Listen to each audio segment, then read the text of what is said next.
Hey guys, tonight we're curling up in a candlelit kitchen in the heart of Renaissance Italy. The stone walls are cool to the touch, the hearth has long gone quiet, and outside, the village has settled into that strange stillness only night can offer. You tiptoe past a wooden table littered with bowls and herbs, and your eyes land on something unexpectedly sinister. A cucumber. Long, green, slightly curved. Just sitting there like it's not the most dangerous object in the room. You probably won't survive this snack. So, before you get comfortable, take a moment to like the video and subscribe. But only if you genuinely enjoy what I do here. And hey, drop a comment with where you're watching from and what time it is over there. Always fun to see where you're all drifting off from. Now, dim the lights, maybe turn on a fan for that soft background hum, and let's ease into tonight's journey together. You're in the home of a merchant's family, and someone forgot to clear the supper table. There's a crust of bread, a heel of cheese, and that cucumber. You're peckish, sure, just one bite. You reach for the cucumber, but a voice behind you gasps. La notte? Sei pazzo? You turn to find the family's physician, a man who appears to be made entirely of velvet and worry. He swoops into the room like a bat wearing a powdered wig. His eyes dart between you and the vegetable, as if you've just uncorked a bottle of plague. You mustn't eat that, he whispers. Not at this hour. Not cold and moist. In this world, everything you do is governed by unseen forces, not spirits or ghosts, though there are plenty of those, but the four humors, the cornerstone of Renaissance medicine. And according to this model, a cucumber is basically a recipe for imbalance, especially after dusk. You blink. It's a cucumber. He nods solemnly. You don't understand what you've almost done. He whips out a tiny handwritten notebook from the folds of his robe and flips to a page marked with a cucumber drawing so dramatic it should have a soundtrack. Scribbled beneath are phrases like windiness, green phlegm, and nocturnal shivering. One is just regret. The merchant's wife appears, crossing herself and whisking the cucumber away as if it might leap at someone. Not after sunset, she murmurs, almost like a prayer. Never raw, not unless you want dreams full of drowning. Apparently, cucumbers are part of a small group of foods that doctors across Europe warn against, especially when the moon is up. Raw fruits and vegetables, particularly the cold and moist kind, were believed to interfere with the body's natural rhythms. They slow digestion, they corrupt the blood. They practically invite melancholy in through the front door and offer it a bed for the night. Historians still argue whether the cucumber fear was more symbolic than medicinal. Some say it was a product of early food hygiene concerns. Others think it had to do with the cooling properties of the vegetable being misinterpreted as sinister. Regardless, cucumber-related anxiety ran deep. You could hear it in the whispered warnings of midwives, in the quiet cluck of a nun over a garden row. The physician gestures for you to sit down. He begins a monologue, half lecture, half lullaby, on what would have happened if you'd eaten that cucumber. Your stomach, already weakened by the moon's pull and the body's need for rest, would have begun to rebel. There would be grumbling, perhaps even passing of wind. He says this last bit like he's cursing your entire bloodline. Then comes the truly damning part. But the worst of it, he says gravely, is the dreams. He describes visions of flooding rivers, endless green vines, serpents writhing in the garden. It opens your body to melancholy, he explains, and from melancholy, there is no swift return. You're beginning to think this man has unresolved vegetable trauma. Still, the belief was sincere. So sincere, in fact, that some families instructed their cooks to hide cucumbers altogether once the sun dipped below the hills. Certain apothecaries refused to grind cucumber for tinctures unless the patient insisted in writing.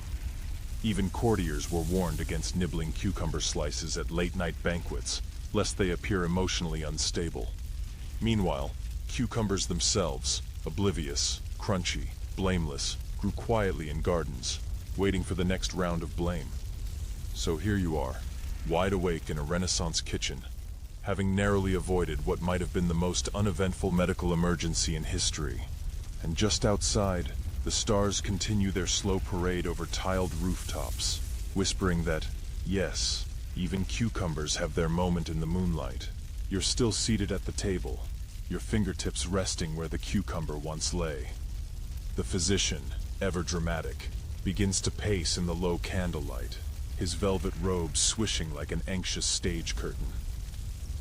"Let me explain," he says, "about the humors. You brace yourself. This might take a while. To understand why cucumbers are getting such a raw deal, you first need to grasp the grand theory governing most medical thought in the Renaissance. The four humors. According to this worldview, borrowed from the Greeks and lovingly misunderstood for centuries, your body is not just a sack of organs. No. It's a delicate stew, bubbling with four primary fluids: blood, yellow bile, black bile, and phlegm. Each humor corresponds to an element: earth, air, fire, water; a personality trait: sanguine, choleric, melancholic, phlegmatic; and, most inconveniently, a temperature and moisture level. The goal of good health is balance. You're supposed to have just the right soup ratio. But cucumbers, they're the sabotage. They're classified as cold and moist, two qualities Renaissance doctors found deeply unsettling, especially at night when the body's own temperature is believed to cool naturally. Eating something that's cold and moist in that moment, you're practically begging your humors to throw a tantrum. The physician leans over and narrows his eyes. "It would tip your phlegm," he warns ominously. You want to ask what happens when your phlegm is tipped. You suspect it's bad. Here's where it gets fun. Because humor theory didn't just apply to how you felt. It applied to everything: weather, colors, foods, even times of day. Morning was hot and dry. Evening was cold and moist. Sound familiar? That's cucumber territory. You begin to see the problem. It's not just about eating a vegetable. It's about committing a crime against the cosmic schedule. Historians still argue whether people in the Renaissance actually followed these systems in everyday life, or just paid them lip service while doing whatever they wanted. Some suggest that the obsession with humoral balance was strongest among elites, people who could afford to worry about abstract internal fluids instead of, say, famine. Still, enough manuals, journals, and recipe books survived to confirm this wasn't all for show. Physicians wrote entire treatises ranking foods by their humoral impact. Cucumbers were consistently relegated to the danger zone, sharing space with lettuce, unripe fruit, and, tragically, ice cream, when it arrived much later. And so, the physician continues his lecture, growing increasingly animated. He now has a stick of chalk, and is drawing what might be a cucumber-related diagram on a scrap of wood. "Here," he says, circling a triangle. "The cold, the moisture, the spleen." You nod like this makes sense. You are doing your best. It wasn't just doctors spreading this logic either. Midwives advised new mothers to avoid cucumbers, lest the coldness affect breast milk. Monks fasted on root vegetables, which were deemed more earthy, and thus warming to the humors. And cooks, yes, even the humble kitchen staff, were expected to know this theory well enough to plan meals that wouldn't ruin someone's entire personality. Because that's the other thing. Humors were believed to affect not just your body, but your soul. Too much black bile? You're melancholy. Too much yellow bile? Irritable. You can imagine how things got awkward after salad. The physician pauses to sip something from a cup. It smells like warm wine and crushed basil. "We must balance the inner weather," he murmurs, "or else the storms come." There's something weirdly poetic about that. Outside, the town square clock chimes. Midnight. The candle gutters. And still, you sit here, listening to a man who genuinely believes that one bite of cucumber could flood your dreams, imbalance your essence, and possibly awaken your spleen in a bad mood. Oddly enough, he's kind of convincing. You find yourself looking at other foods on the table. That apple, also cold. The cheese, slightly better, but risky without wine. The bread? Ah, that's safe. Bread is neutral. Everyone likes bread. And that's how people lived. Not just eating, but decoding their meals like ancient scrolls. Meals weren't about flavor. They were about survival strategies. Dinner? Dinner was basically a test. Let's be clear, the doctor says, waving his cup. It is not the cucumber itself that is evil. It is the timing. Which honestly makes it sound worse. You lean back in your chair and stare at the spot where the cucumber once sat. You imagine your insides as a bubbling cauldron of moods, fluids, and occasional flatulence. One bite out of rhythm, and who knows what you might become. And so, with the moon now high above the terracotta rooftops, you resolve to leave cucumbers alone, for tonight at least. But you suspect this won't be the last you hear of them. After all, there's still a whole Renaissance town out there full of sleepless people, and someone, somewhere, is crunching where they shouldn't. You don't sleep that night, not because of fear, though the physician's warnings about digestive doom certainly didn't help, but because the town's cathedral bells ring every quarter hour, and the guest bed is filled with straw and mystery lumps. Morning arrives in the form of muted gray light and a rooster who has no concept of snooze buttons. You drag yourself out of bed, still thinking about cucumbers, and shuffle into the courtyard, where the merchant's cook is already preparing breakfast. She offers you a warm roll, a smear of quince paste, and a sympathetic smile. "You met Dr. Della Fossa last night?" she asks, eyes twinkling. You nod. She snorts. "That man would blame a sneeze on the moon and a pickle." You sit on a worn stone bench and watch her work. She moves with the kind of efficient grace that comes from decades in the kitchen. While she grinds herbs with a mortar and pestle, you dare to ask, "What's the deal with cucumbers, really?" She cocks an eyebrow, then jerks her thumb at a crooked old book resting near the hearth. "It's in there," she says. "Galen's writings, cold and moist, wrecks the balance." Ah, yes. Galen. You're starting to learn that if anything in the Renaissance seems weird, odds are it traces back to either Galen or Aristotle. Galen, the ancient Greek physician, had an unshakable hold on the medical imagination of Europe.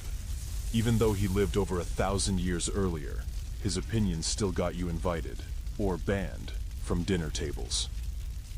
The cook slices a pear and explains, in that matter-of-fact tone only women who've outlived 5 doctors and 2 husbands can manage, that cucumbers are especially problematic because they're raw, not boiled, not baked. Raw. Raw foods in general were seen as rebellious.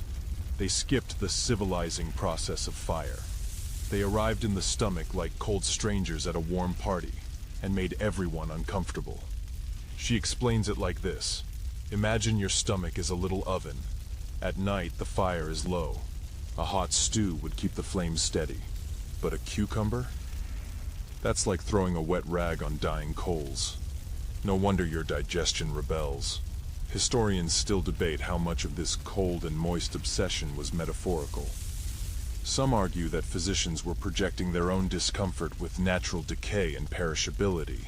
Others say it was a deeply gendered fear, cucumbers being watery, yielding, and thus aligned with feminine qualities, which made them suspicious in a masculine medical world obsessed with heat, dryness, and control.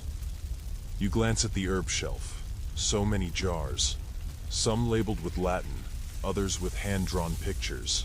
Mint, sage, rosemary, and something called pennyroyal, which sounds both magical and slightly illegal. "Now, fennel," the cook says, wagging a finger. "That's a good food. Warm, dry. Keeps your bile in check. You nod as if your bile is a regular topic of concern. She hands you a small cup of something bitter and herbal. Drink. You look like someone who almost ate a cucumber at night. You sip. It tastes like licorice and stubbornness. Meanwhile, the town is waking up. You hear the creak of wagon wheels, the shouts of fishmongers, and the distant strumming of a lute that should probably be in tune. You feel the shift from night's chilly shadows to the sunlit pragmatism of day, and with it, a renewed curiosity. You thank the cook and wander to the local market, hoping to see how regular people treat cucumbers. The square is busy, bustling with stalls and smells: garlic, wool, perfume, and something distressingly fishy. You find the produce sellers near the fountain, all arranged like suspects in a salad-based crime. One elderly vendor slices open a fat cucumber and offers a piece to a passing boy. The boy reaches for it eagerly, only to have his mother slap his hand away. "Not before midday," she scolds. "Do you want to get the shivers?" You watch as cucumbers are sold alongside carrots and beets, but always with a sort of quiet caution. Vendors emphasize pickled versions, stewed versions, anything but raw. You overhear one seller advising a customer to soak cucumber slices in vinegar and sprinkle them with cumin to counteract the moistness. Another suggests eating them only in summer, when the body's own heat needs taming. The contradictions stack up quickly. Cucumbers are bad, unless pickled. Unsafe, unless tempered with spice. Feared, yet everywhere. You start to suspect that cucumber anxiety is less about science and more about cultural performance. A kind of vegetable theater. One merchant tells you, in a conspiratorial whisper, that his cousin ate raw cucumber at a wedding once and developed night chills, so bad he had to sleep standing up for 3 days. Another shrugs. "I eat them all the time. Look at me, still here." You wonder if there's a black market for underground cucumber munching. Some dim alley where people crunch in secrecy, defying the doctor's gospel. But before you can dig deeper, the town bell rings for noon, and the entire market seems to exhale. Cucumbers are now, apparently, marginally safer. The sun is high, digestion is strong, and the collective spleen feels less moody. You realize something strange has happened. This humble vegetable has become a lens through which the entire Renaissance worldview is revealed. It's not just about food. It's about time, nature, the body, fear, control, rebellion. It's about how people make sense of their own mysteries, one crunchy bite at a time. And as you stroll away, the image lingers. Cucumbers, cold and green, sitting in woven baskets beneath the Italian sun. Still somehow the most suspicious thing at the market. You make your way back through the cobbled streets, a little sun-dazed, a little cucumber-curious. The air is filled with the scent of rosemary from a nearby bakery, mingling oddly with the musk of horse traffic and the occasional waft of something alchemical. Maybe someone's distilling rose water again. Maybe it's just the town's apothecary boiling another questionable root. You turn a corner and find yourself outside a handsome stone building with a sign featuring an oddly dramatic goose. This, you're told, is the home of Dr. Francesco della Fossa, the very same cucumber-fearing oracle who intercepted your snack attack the night before. Against your better judgment, you step inside. The air is thick with dried herbs hanging from ceiling beams. The doctor is seated at a wide desk buried under scrolls, glass jars, and an absurdly large illustration of a spleen wearing a tiny crown. He doesn't look up. "You again?" he mutters, then gestures to a stool. "You've come to learn." You nod. He clears his throat. "Cucumbers are not merely food," he begins dramatically. "They are disruptors." He launches into a lesson so winding it feels like a scenic walk through a foggy field of half-facts. But soon, amid the flourishes and Latin phrases, you begin to piece things together. According to Della Fossa, and many of his peers.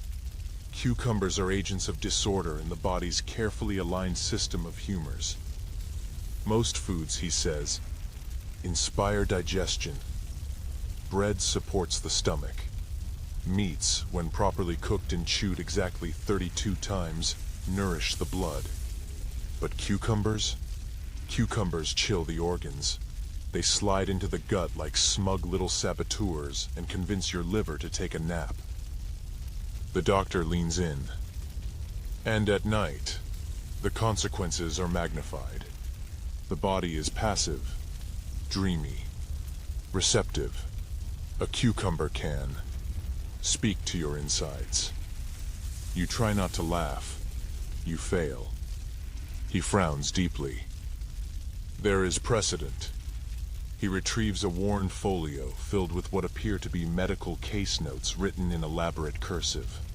He reads aloud the case of Giovanni the Cooper, who, after eating cucumber salad one twilight in Pisa, reported dreams of a green tunnel from which he awoke screaming, and, more disturbingly, with moistness behind the eyes.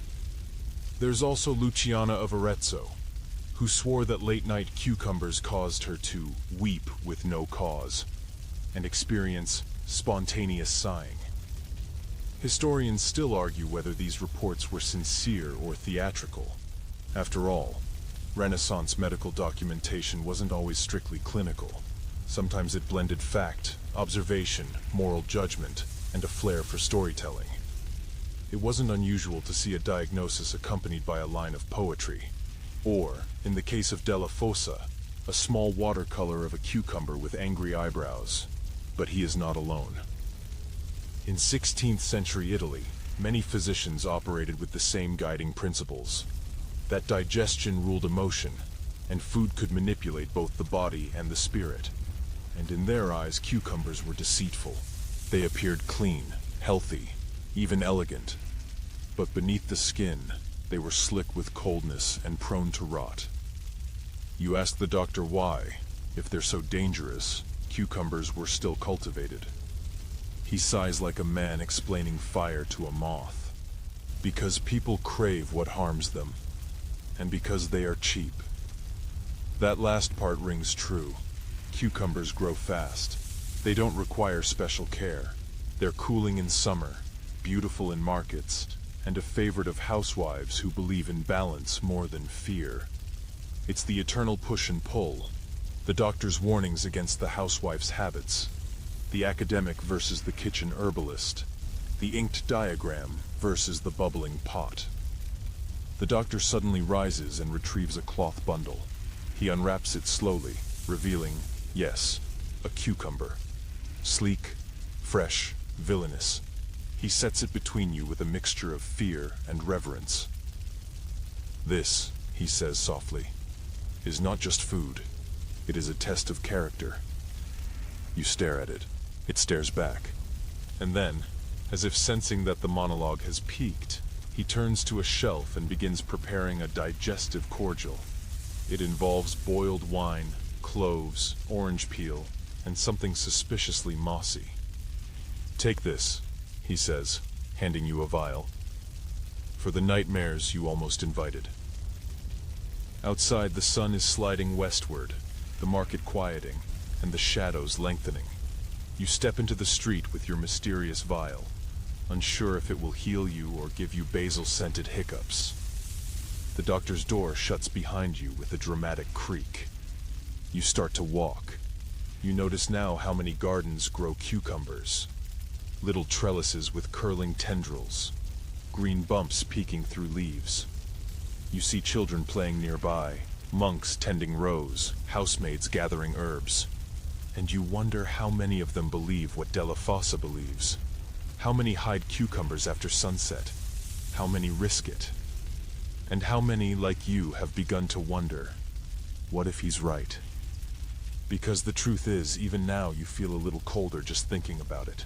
You carry the small vial of doctor-made digestive cordial in your palm, like it's a talisman.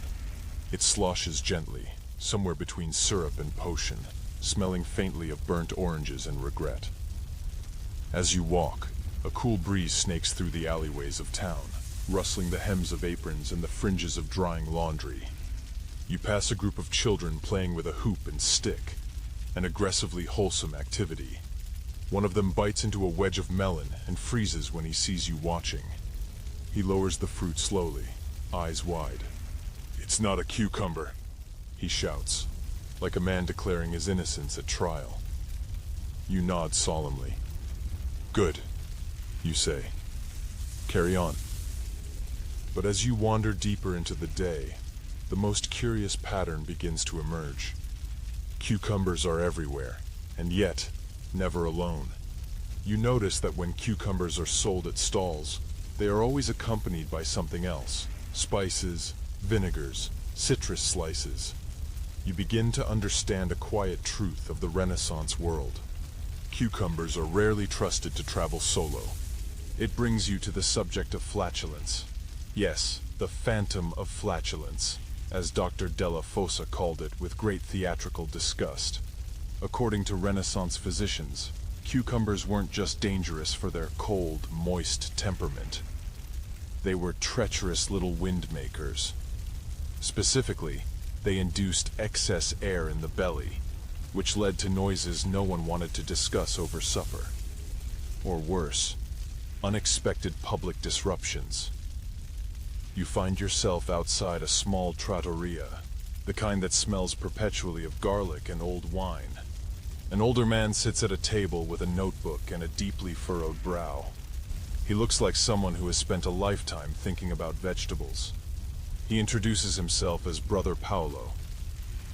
"I write dietary guidance for the local priory," he says with the gentle pride of someone who's finally found someone willing to listen. You ask him about cucumbers. He sighs. "Ah," he says, "the windy ones." He explains that the monks in his order are forbidden from eating cucumbers without supervision. They may be offered in certain seasons, in cooked form only, and must be followed by fennel tea.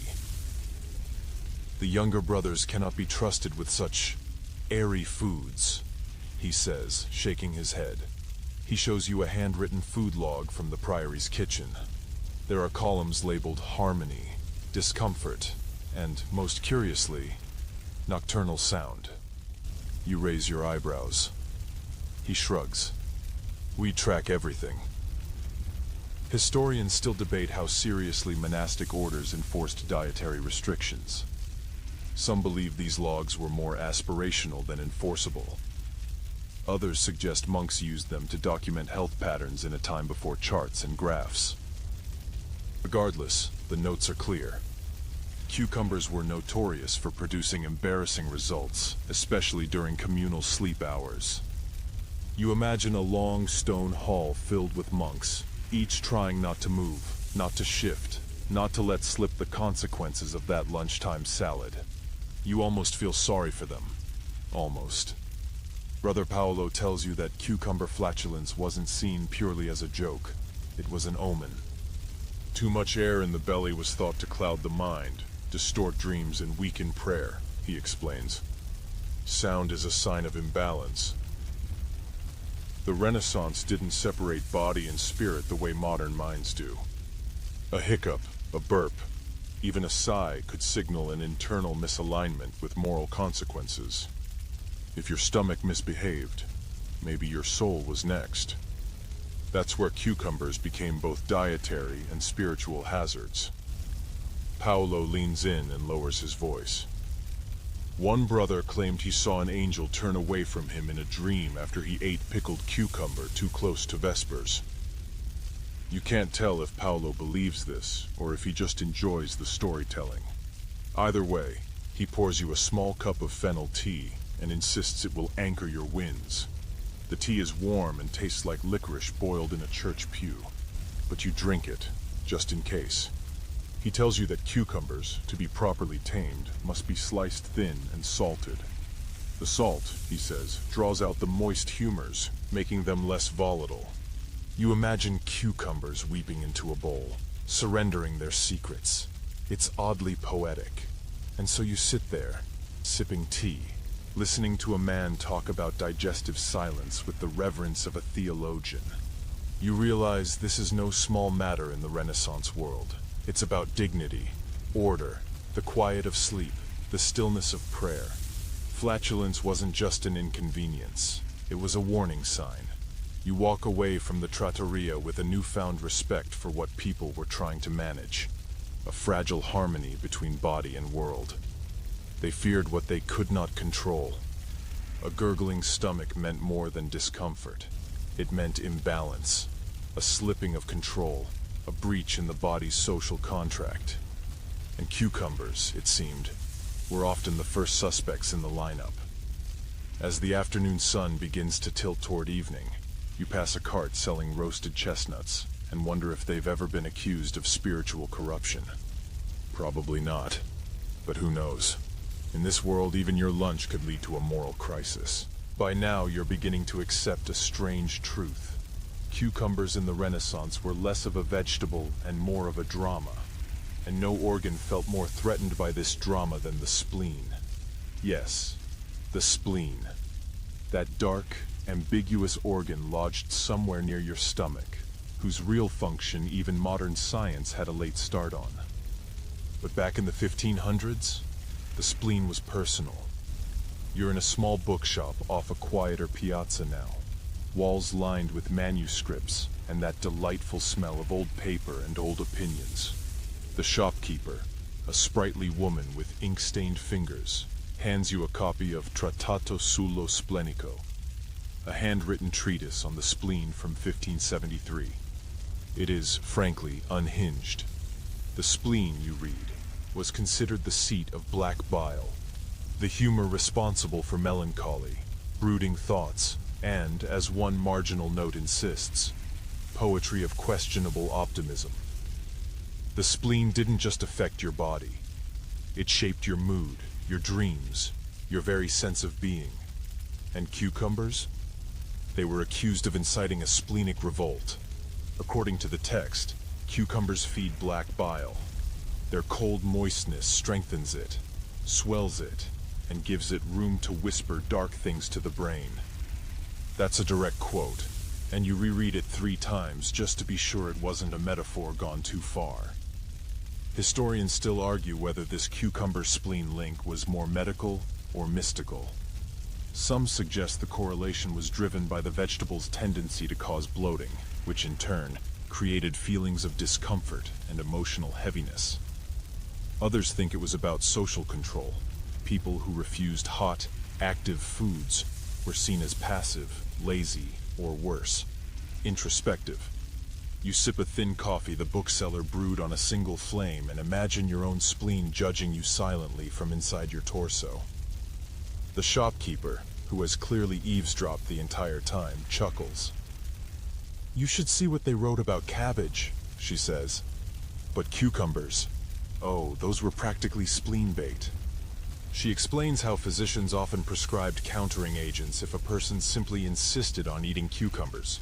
Things like warming herbs, ginger, pepper, garlic, or cooking methods that removed their cold essence. There were even rituals. One doctor recommended blessing the cucumber before slicing it, that it might pass with peace.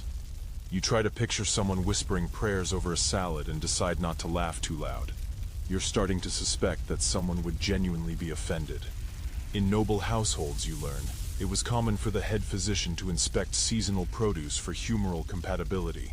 Cucumber was a conditional food, like shellfish in modern allergy charts. Eat it if you must, but only with preparation and a clear conscience. You leaf through a faded recipe book from 1546 that includes a dish titled Cucumeres assati cum mele et ruta, baked cucumbers with honey and rue. The accompanying note reads, "For melancholics with a flexible constitution." You're not entirely sure what that means, but it sounds like a polite way of saying, try it but don't sue us. In fact, many such notes survive. Small disclaimers attached to recipes, instructing diners to follow the meal with drying foods, or a brisk walk. It seems eating a cucumber wasn't the end of the world, so long as you paired it with the right antidote and didn't go to bed immediately after. You set the treatise down and walk back outside. The evening air has cooled. The streets begin to fill with the soft sounds of chatter, wooden wheels, and the occasional bark of a dog who knows exactly when supper is late. As you stroll, your thoughts circle back to the spleen.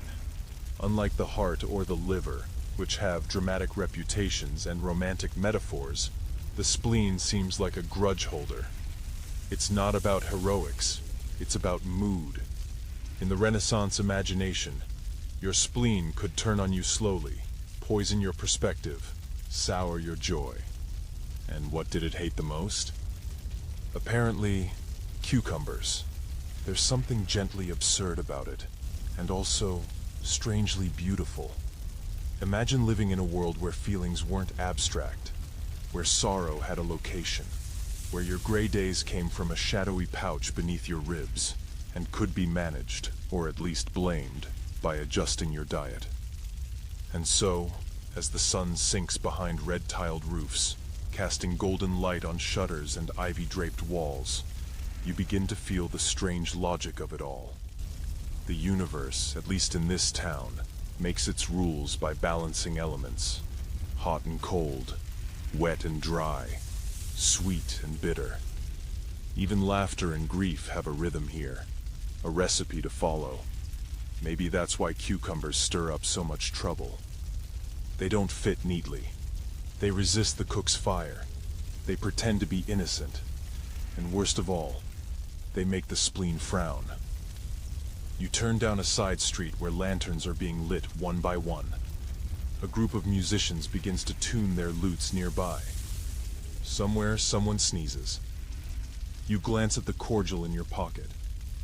Still full, still sloshing, still ready in case your spleen decides to hold a grudge. Twilight finds you beneath an arched stone colonnade, where ivy creeps lazily across the carved faces of lions and saints.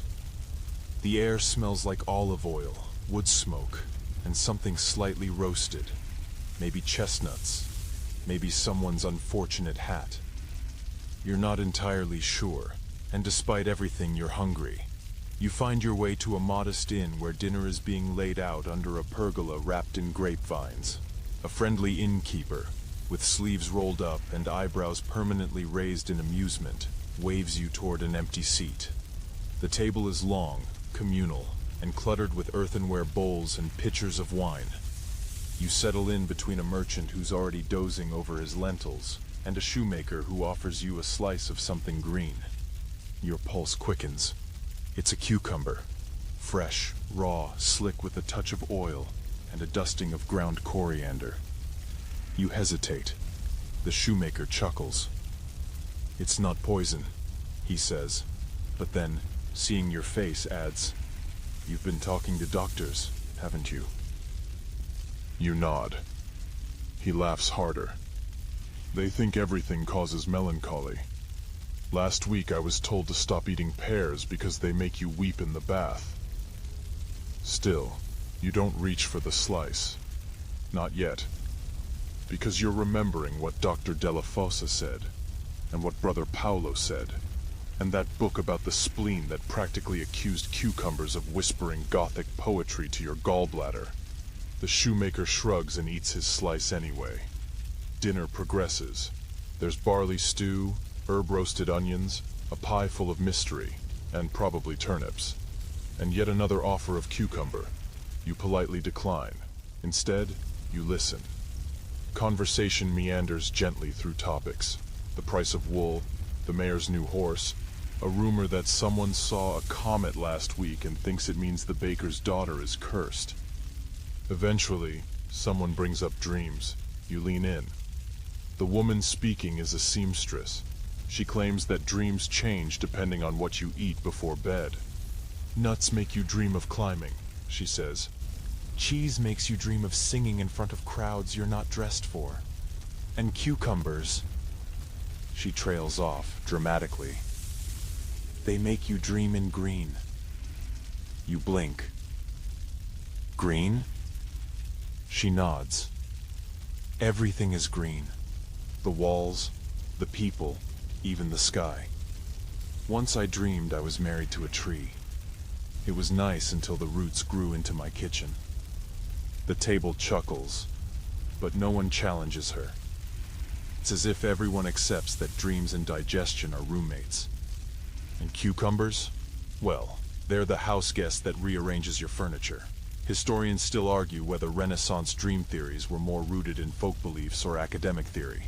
The truth, as usual, is both.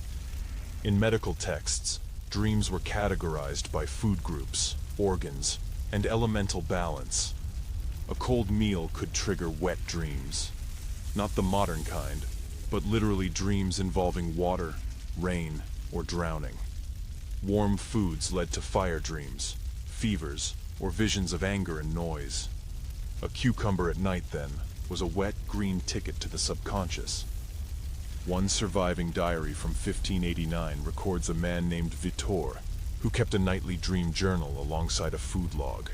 On the nights he ate cucumbers, he reported dreams involving fish, slime, mazes, and once, a choir of frogs with my mother's face. He eventually swore off cucumbers entirely and took up eating boiled leeks before bed, which he claimed led to dreamless sleep and better stools. You look around the table. A young couple shares a plate of pickled vegetables and giggles every time their elbows touch. A boy tries to steal a roasted fig from someone else's plate.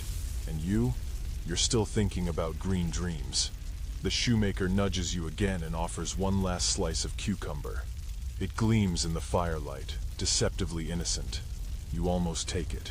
Almost. But instead you ask the innkeeper for a fig. Safe, warm, uncomplicated. He brings you two.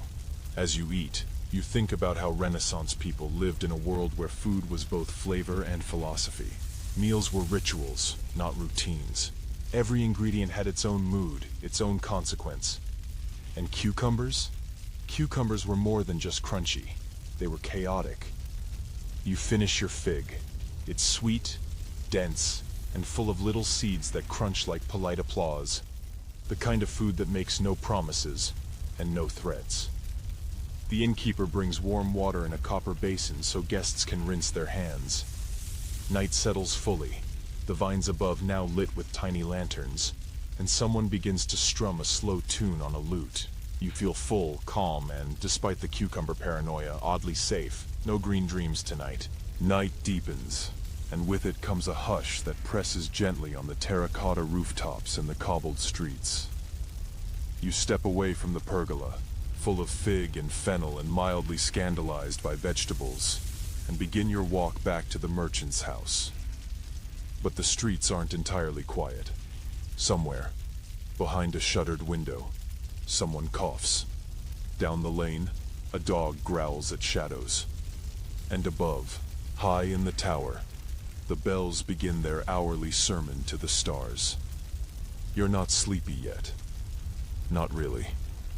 The air is cool and perfumed with crushed time beneath your boots, and your mind, despite all efforts, keeps wandering back to the cucumber.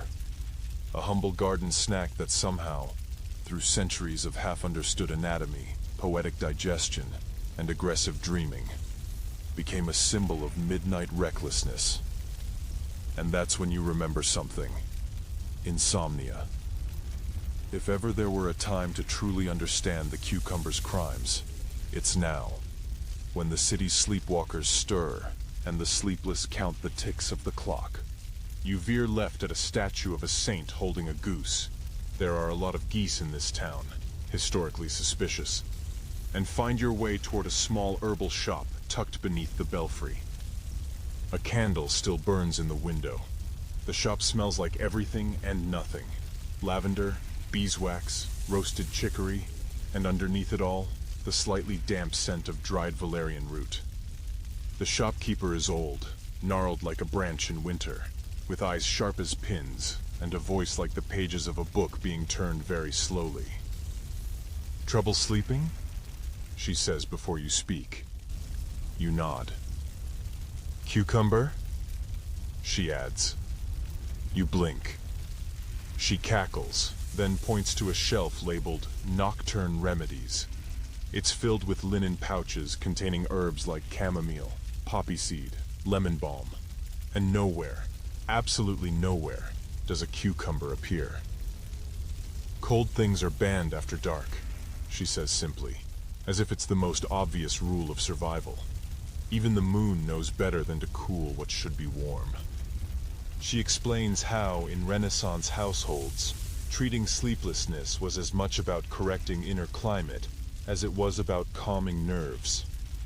Night was naturally cool and damp, which meant anything cold or wet made you vulnerable to what she calls moon-borne ailments. Chills, night terrors, sleep paralysis, all blamed on imbalance. And cucumbers, with their green skin and watery insides. They call the night closer, she says, and make you feel like you're drowning in your own breath. You don't even ask if that's metaphor. She offers you a small sachet of crushed rosemary and sage tied with twine. Put it near your pillow, she says. Keeps the spleen calm. You nod and pocket the bundle. Historians still discuss the links between sleep and digestion in Renaissance medicine. It was believed that if your stomach was distressed, your dreams would become chaotic. Doctors recommended warm, thick foods before bed. Pottage, spiced milk, soft breads, things that nestled quietly in the belly like obedient little guests. Raw vegetables, particularly cucumbers, were the equivalent of inviting drunk poets into your digestive system just before bedtime. No wonder people dreamed of frogs with human faces. There are even records of night rituals to guard against cold sleep.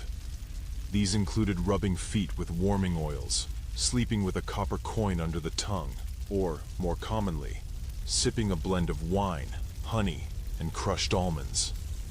Some claimed this induced dreamless slumber. Others said it summoned angels with recipes. You thank the shopkeeper and step back into the street, rosemary sachet clutched like a passport to better dreams.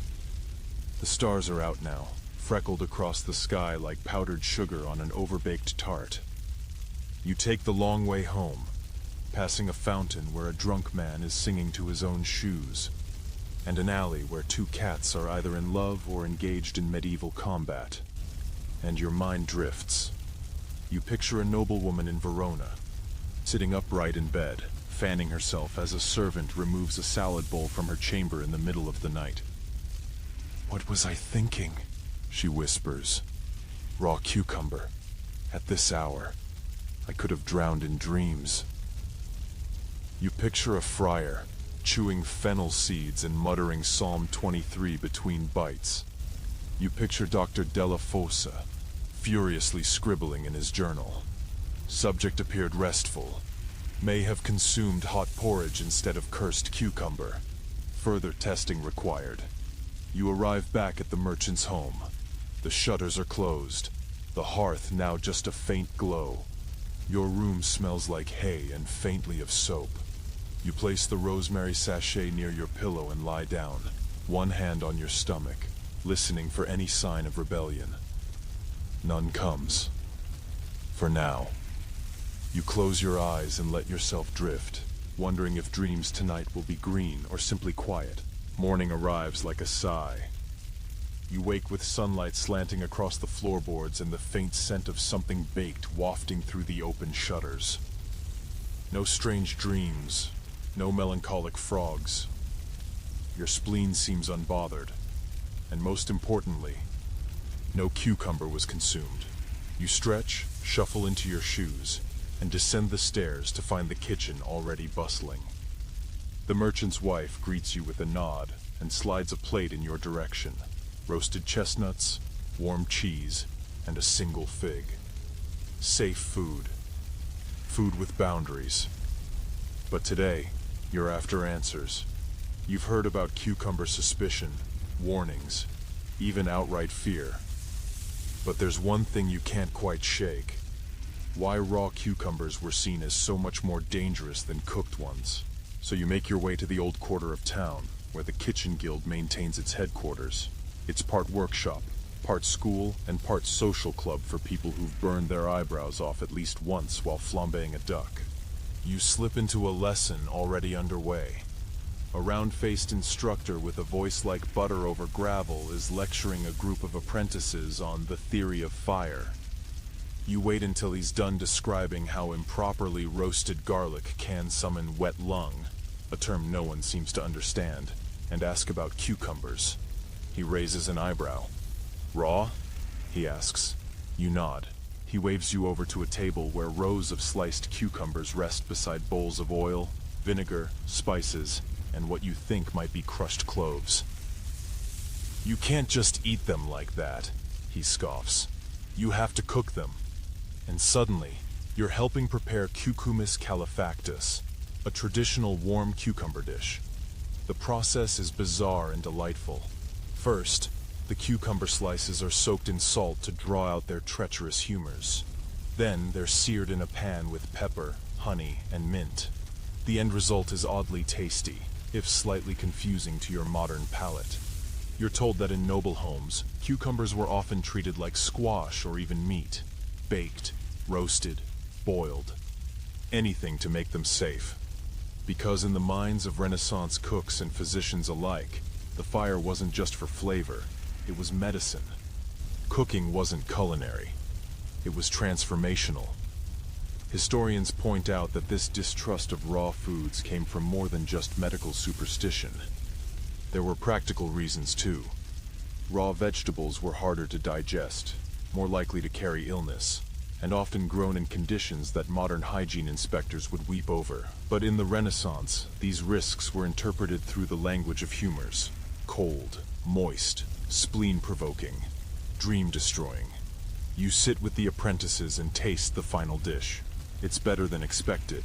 Sweet, tangy, with a faint heat that makes your tongue feel politely awake. The instructor insists that the dish is perfectly safe. It's been purified by fire, he says, as if talking about a cursed object.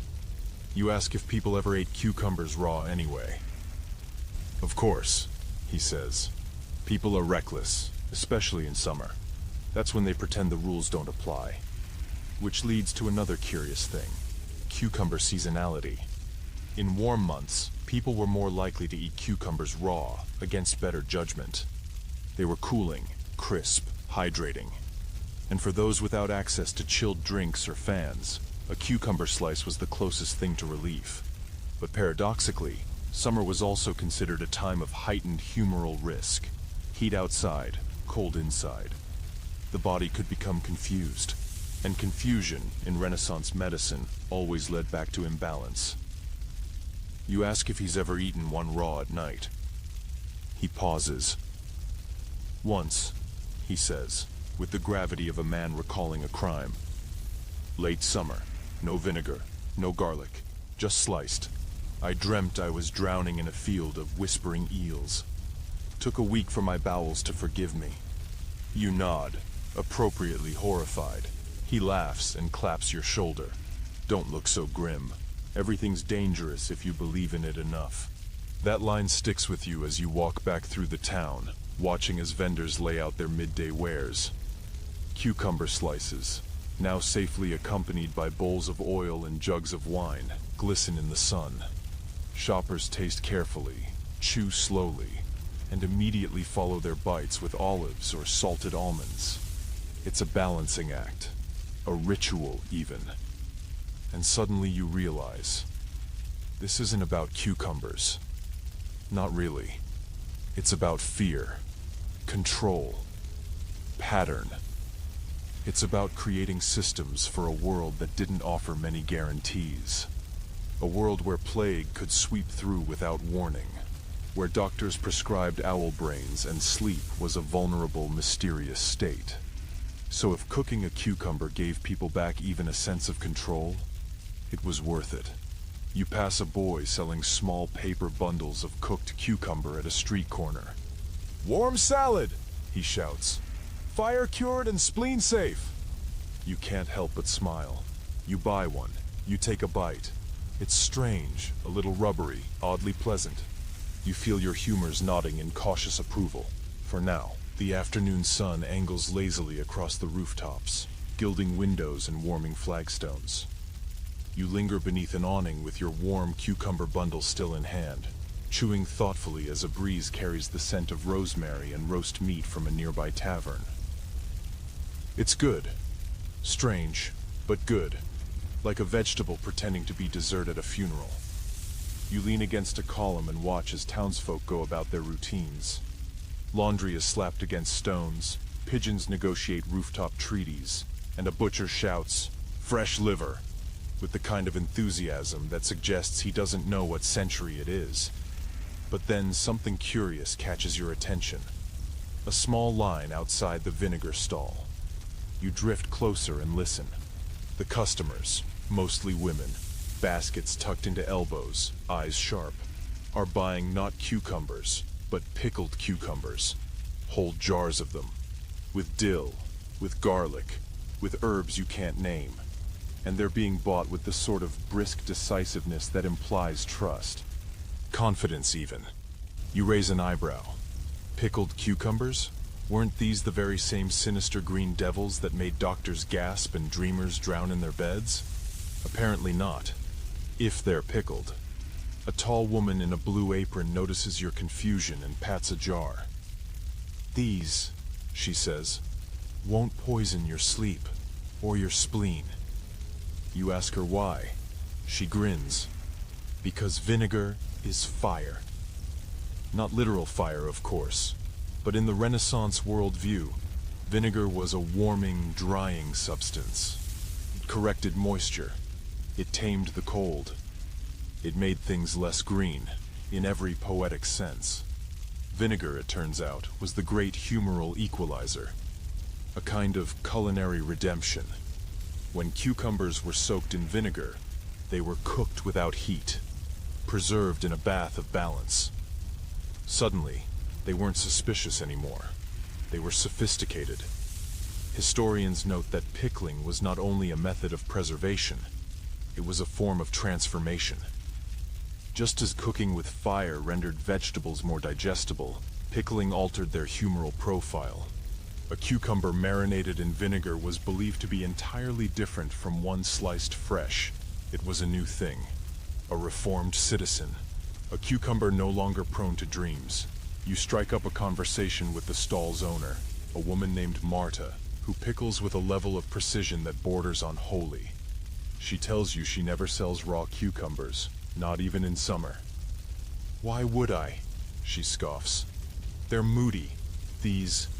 She gestures to a glittering jar filled with green coins floating in brine. "These are trustworthy. You sample one. It's tangy, slightly sweet, and shockingly firm. Not a trace of melancholy.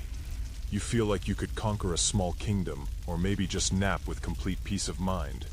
Marta explains how different spices affect the balance. Garlic warms, dill cools but stabilizes. Mustard seed fortifies the stomach. Her combinations are not random, they're alchemical. Recipes passed down from grandmothers who never once had a dream about amphibious marriage proposals. One jar is labeled "Dreamless Sleep," another, "For troubled stomachs and lovers." You ask if people truly believe this. She shrugs. "Enough to keep me in business." That line again, belief, enough belief, and even a cucumber can be reshaped. Pickling in this sense becomes a metaphor. The raw, unpredictable thing is transformed into something useful, trustworthy, sleep-safe. It becomes a food not just for hunger, but for certainty. And in a time when medical knowledge was murky at best, a single mouthful of control went a long way. Marta hands you a small jar for free.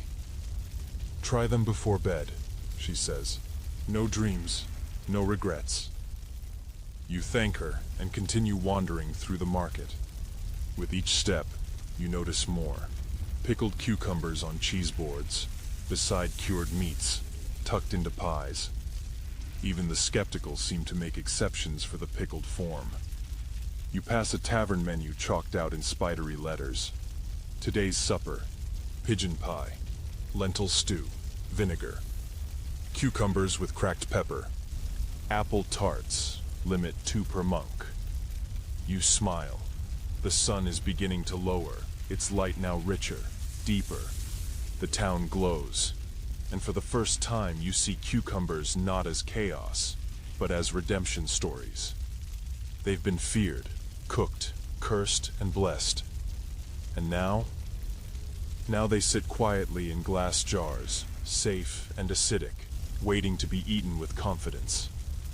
It makes you think about second chances, about what it means to transform, not by denial, but by change, by soaking, by steeping, by choosing your brine. You tuck the jar into your satchel. Tonight, maybe, just maybe, you'll risk one. Evening descends again, slow and syrupy, pooling in alleys and stretching the town's shadows long and strange. Lanterns flicker to life like stars lowering themselves politely, one by one, into the streets.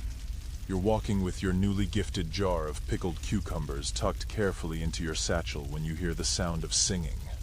Soft, male voices, harmonizing with the kind of practiced familiarity that only monks or very drunk sailors manage. You follow the sound and find yourself outside a high-walled stone building, plain, quiet, but unmistakably monastic. A small wooden sign reads, Abbazia di San Balsamico. Curiosity wins. Again, you knock. A narrow face appears at the door, framed by a halo of candlelight and the distinct scent of musty parchment. You explain that you've come to learn about cucumbers, specifically cucumbers and regret. The monk blinks. Then he smiles and opens the door. Inside, the abbey is a world unto itself. Cool air, stone floors, rows of wooden benches and books with clasps big enough to double as personal defense weapons. You're led through winding hallways into a dimly lit refectory, where 3 other monks are seated at a long table sipping a tea that smells vaguely like boiled forest. Brother Matteo, the youngest among them and the unofficial spokesperson, gestures for you to sit. You want to know about the vegetable, he says gravely, as if you're asking about forbidden love or illicit lute playing. You nod. He leans forward. Many a novice has fallen into the cucumber's trap. He recounts stories of monks sneaking into the garden after vespers, drawn by the promise of freshness, of midnight snacks hidden beneath robes, of dreams too vivid, too green, too moist to be holy. One brother, he whispers, swore he dreamed of being chased by a salad. It spoke Latin, fluent Latin. You try to maintain a respectful expression. Brother Giulio, older and wrapped in more layers than seem necessary indoors, adds, it always begins with a small bite, just a slice. But that's all it takes to invite dampness. The room nods solemnly. It turns out the abbey has a log, the chronicle of unwise choices, in which unusual food-related infractions are documented. You're shown the page on Brother Tommaso, who once ate half a cucumber at midnight, and was found the next morning wandering the cloister, reciting verses about eels and destiny. Historians still dispute the strictness of monastic diets, but evidence suggests many orders adhered to deeply ritualized meals, and violations were taken seriously, not always as moral failings, but as disruptions of harmony. Food wasn't just nourishment, it was rhythm, routine, and a form of spiritual alignment. Cucumber, in its raw and rogue form, disrupted that. You ask whether cooked or pickled cucumbers fared better here. Oh, certainly, says Brother Matteo. We have a recipe handed down for pickled cucumber with horseradish. Warming, balanced. Perfect after fast days. We even use it during feasts. But raw? He shudders. It is the green whisper of temptation. He offers you a small taste. Cucumber slices steeped in red wine vinegar, with cloves, peppercorns, and what might be orange zest. They are sharp, fragrant, and deeply satisfying. You feel your spleen throw a cautious thumbs up. And then the most surprising revelation. Monks, it turns out, write poetry about food. Not often, but it happens. You're handed a slim, handwritten volume simply titled Digestionis. You flip through and find several odes, one to roasted squash, one to saffron rice, and yes, one to cucumbers. It's called Elegy for the Green Mistake. A stanza reads, I bid at dusk, and cold did bloom. My dreams unrolled in watery gloom.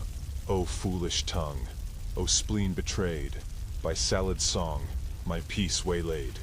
You blink, unsure whether to applaud or light a candle. Brother Giulio chuckles. We take digestion seriously here. And why wouldn't they?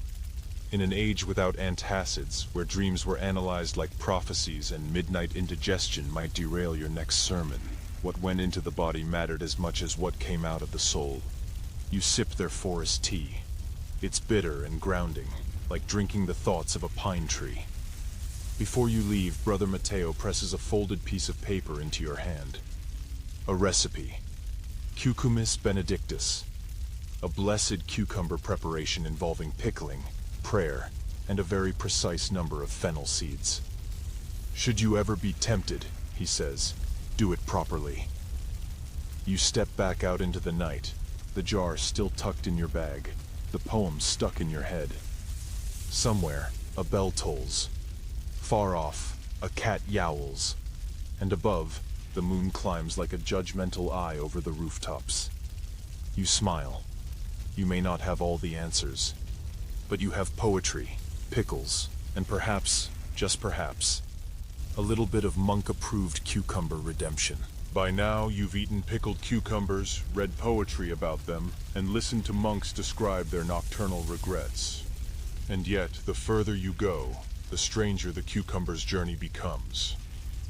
You wake early the next morning to birdsong and distant church bells, Renaissance alarm clocks, equal parts soothing and smug. After a breakfast of barley porridge and a stewed apple that tastes like polite encouragement, you make your way to the open-air market.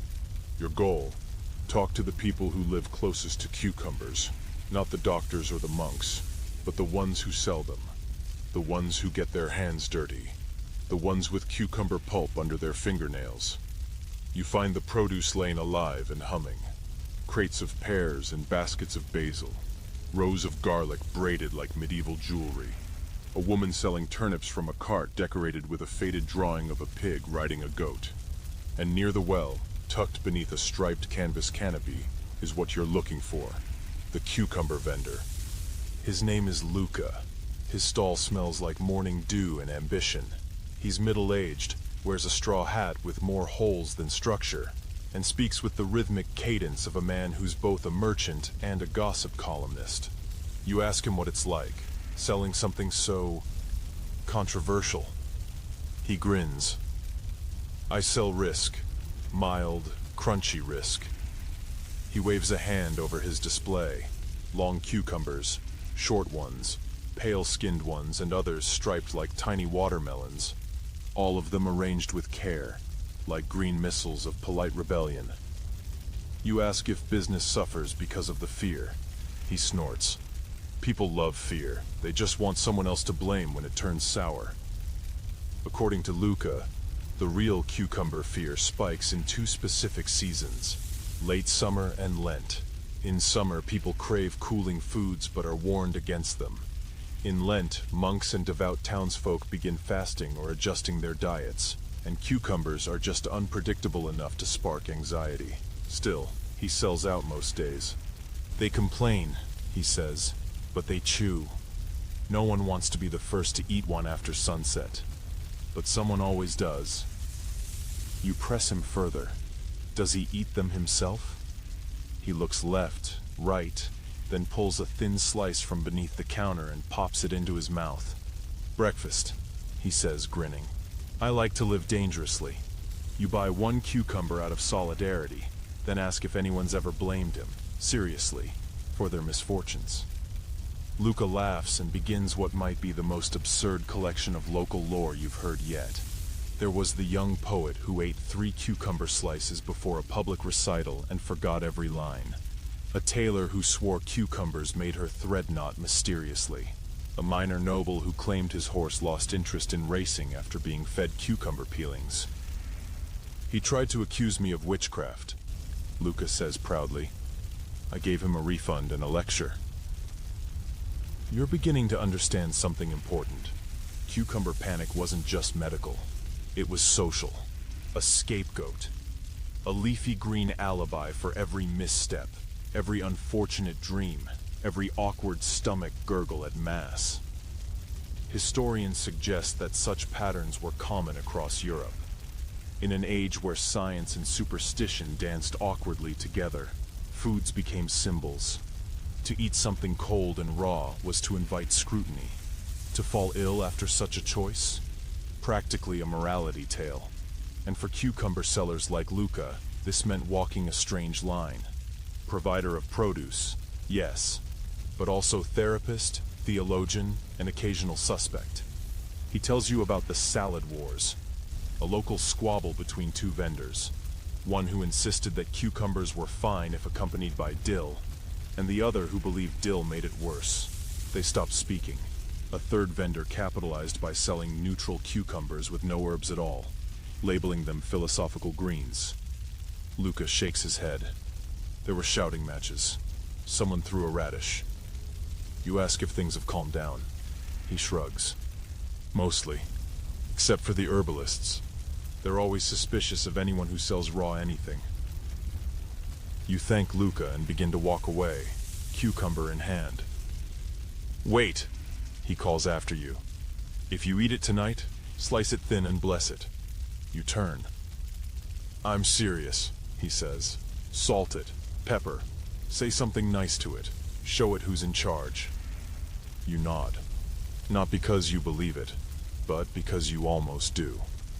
Back on the main street, the town moves at its usual Renaissance rhythm. Fast for carts, slow for gossip, scattered for dogs. You see a woman arguing with a goose, a child dragging a stick like a sword, a priest nibbling olives with suspicious enthusiasm, and you, clutching a cucumber like it's a key to something bigger. Because in a way, it is.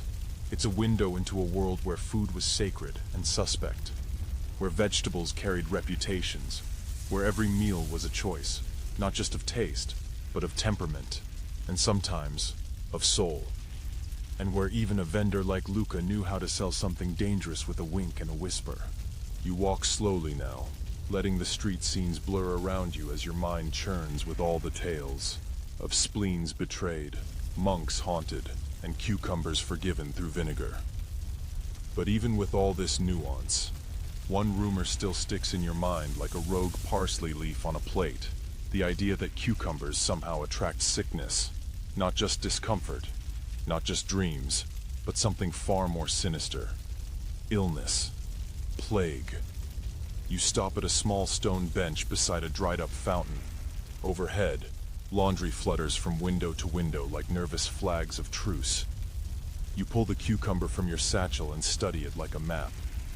Could this simple, watery vegetable really have been feared as a magnet for disease? You decide to find someone who would know. Enter Signora Agnese, a midwife, healer, and professional rumor corrector. You find her just outside the city's edge, near a hedge of overgrown rosemary that might be sentient. Her cottage is crowded with drying herbs, clay jars, and a black cat that clearly runs the household. Agnese greets you with narrowed eyes and the kind of warm indifference only healers develop after decades of listening to anxious neighbors describe symptoms that feel green. You ask her point blank, did people really believe cucumbers could cause illness? She doesn't laugh. She nods. Oh yes, she says, especially in plague years. You blink. Cucumbers. Caused the plague? No, no. She waves you off. Nothing causes plague except God, rats, or fate. But cucumbers weaken you. Open the door. Let the shadows slip in. She sits you down and brews something that smells like regret steeped in licorice. Then she begins listing what she calls sickness foods, items best avoided during outbreaks or hot weather. Top of the list, cucumbers, melons, unripe plums, and anything described as clammy to the tongue. These foods are too wet, she says, tapping her chest. They cool the blood, make you sluggish, and when the air turns bad, you'll be the first to cough. Historians note that during outbreaks, especially in the 14th through 17th centuries, food paranoia ran high. Entire towns revised their diets. Street food was banned. People carried vinegar-soaked sponges and chewed on cloves to protect the lungs. And cold, raw produce? Swiftly vilified. Agnese shows you an old illustrated manual. In it, a man with dark spots on his skin is labeled Victima Cucumeris Crudis, a victim of raw cucumber. Is it satire? Sincere? Scholars still debate. But someone, somewhere, truly thought a salad could be an accomplice. You flip a few pages and find a section devoted to fever foods. There, again, is the cucumber. It's always drawn slightly sad, slightly cursed. Agnese leans close. Plague was like fog. It got in everywhere. And if you were cold and damp inside already, you didn't stand a chance. You ask whether these fears lingered in quiet years. She nods. We never really stop fearing what we can't see. So we guard the edges, we make rules, we blame food. You realize then that cucumbers were never just about the body. They were about boundaries. A line drawn between safety and risk, warmth and cold, order and chaos.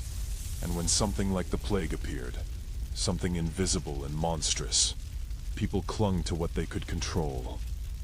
You thank Agnese, and leave with a satchel smelling like sage and quiet dread. The black cat watches you go, unblinking. As you head back toward the city, the streets seem different. Not darker, but more legible. You see the food stalls now not just as places to buy nourishment, but as ritual sites. Cucumber vendors, vinegar sellers, herbalists, all guardians of invisible fences. You pass a group of children playing beside the baker's window. One has a cucumber slice, another dares him to eat it.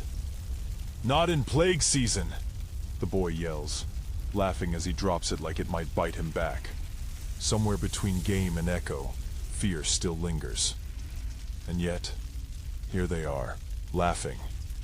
Maybe that's what people have always done. Laugh while carefully salting their cucumbers, cooking what they're told, and passing stories from mouth to mouth like recipes. You glance down at your satchel. That same cucumber, still whole, still waiting, still suspicious. But perhaps not guilty, not entirely. By now, you've explored the dreams, the spleens, the vinegar redemptions, and the ghost of plague paranoia. But you haven't yet met a doctor who documented his dreams, who took cucumber fear not just as medicine or folklore, but as personal, poetic warning. That changes when you visit the archives. The city maintains a modest historical library, dusty, cathedral quiet, full of shelves stacked like chess moves and scrolls tied with ribbons that seem too delicate to touch. You're met by an archivist named Lorenzo, a man whose beard arrives before he does. He greets you with the weary joy of someone who's been waiting decades for someone, anyone, to be interested in a Renaissance physician's dream journal. He leads you to a table and gently places down a small leather-bound book. The spine reads simply, Somnia Medici, or the doctor's dreams. This, Lorenzo whispers, belonged to Dr. Cesare Vittori, practiced in Venice, mid-1500s. Known for two things, obsessive note-taking and an almost theatrical fear of cucumbers. You carefully open the book. Inside, the handwriting is small but orderly. Latin phrases interspersed with illustrations that range from anatomical diagrams to inexplicably angry vegetables. Many entries are standard fare: patient notes, apothecary lists, lunar observations. But then you reach a section titled Noctes Virides, Green Nights, and the tone shifts. The entries here are dreams, detailed, vivid, and all, without fail, occurring after he ate cucumbers. July 6th, 1547. Consumed raw cucumis before evening consultation. Dreamed I wandered a corridor made of vines. Doors appeared. None opened. Heard whispering in Greek. Woke with damp hands. August 11th, 1548. Tried cooked cucumber. Still dreamed of rivers. One river spoke my name. Voice resembled my mother's, but older. Diagnosis: unsettled bile. October 2nd, 1549. Patient brought cucumber pie.